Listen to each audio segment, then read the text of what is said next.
Yo, what's good? It's your boy Rocdastar. We here, we good, we hood. Great discussion. Part 78. Right? Now let me tell you why and how I got into the shelter. Number one, when my mom's passed away, I had to go to the rent office only to find out that I couldn't keep her apartment because I didn't pass the CBC, the criminal background check. Because of the felony that I had committed in 1998. My mother passed away in November 2007. So when I went to the rent office in 2008, which was precisely a little bit before 10 years. You feel where I'm coming from? My name was still in the system as a criminal, and as being known as a criminal, and I did not pass the criminal background check when they ran my name and ran a criminal background check on me. Otherwise, they would have just downsized me with the apartment and gave me a one bedroom apartment. But that's not what happened. So what they did was they granted me a grievance time. And what that means is they gave me 3 years to live there and grieve since my mother died there in the house. And I was being evicted in 2011. Anyway, I was evicted in August 16th, 2011. And me and my girl, we went to my father's house for a minute and got everything together, and we went to my father's house for a minute, stayed there for about a week or two. And then we went into the shelter together. My shorty from Baltimore, my baby mother, she's from Baltimore. Well, we went there, while she was pregnant with my second child. You getting where I'm coming from? Because Rock, he was born in 2010. Quan was born in 2010. Rock was born in 2011, July. So she just had my second child. Excuse me. She wasn't pregnant. She just had my second child in 2011. At that time. But these dudes, what I want to say is this. All this while I was on probation, I got off of probation in 2003. And while that was happening, while I was on probation, I was getting a lot of mixed feelings from niggas in my block who didn't know what the hell was going on. They didn't even know I was on probation. I was smoking weed while I was on probation like I wasn't even on probation. When I was giving dirty urine and I was about to violate my PO, my probation, and I was about to do 7 years for the robbery, for violating my probation. But these niggas started violating me, disrespecting me, and trying to talk to my girl at the time when I was on probation back from 98 to 2003. So, my thing is this. Look, man, that's not a friend. A friend don't make it hard for you to behave and, striving for you to, working towards your downfall and, making you violent to commit a crime so you could go to jail knowing that you're on probation and playing around with you like that. That's not what a friend is for. That's not what a friend does.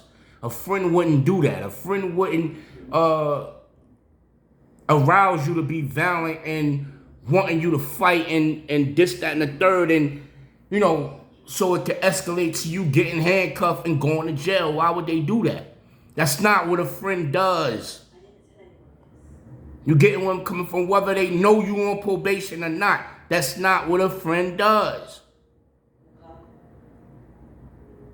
So for them niggas to be doing that to me like that, that was crazy. You get where I'm coming from? And me, like I said, me going into jail and going into prisons and me getting locked up even just for being suspected a person of interest or being suspected of a crime, and I'm going there, I'm in there locked up with whole gangs. niggas that's in there coming there giving pounds and police laughing. You know, CO's laughing because I'm the only nigga in there that nobody knows. And I don't know nobody and nobody knows me, but we in Manhattan Central Bookings waiting to see the lawyers and waiting to see the judge and all that. So COs is like basically trying to say that my clique was pussy. That was the point that they was trying to make, that every time they arrested me, they always arrested me by myself. Except for the first crime that I committed, which was with a Flatbush, Brooklyn nigga by the name of 6 Star. That's all I'm gonna say. And let me tell you something. I understand now what Brooklyn niggas is, how Brooklyn niggas feel. I understand how they feel. You feeling where I'm coming from? So when they call Harlem niggas pussy, they say some Harlem niggas is pussy. That I was one of the few Harlem niggas that wasn't scared to come to their turf by myself, unarmed. And yes, every time I went to Brooklyn, I had fun. And no, I never got arrested in Brooklyn. Never. I got arrested in Queens. I got arrested in the Bronx. Plenty of times I got arrested in the Bronx. And I got arrested in Manhattan, in Harlem, Manhattan, plenty of times. But Staten Island and Brooklyn,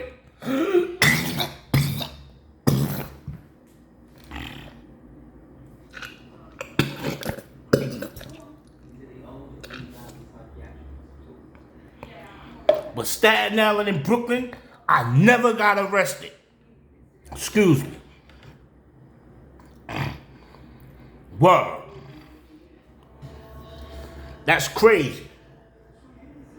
Eyes be watering, B. But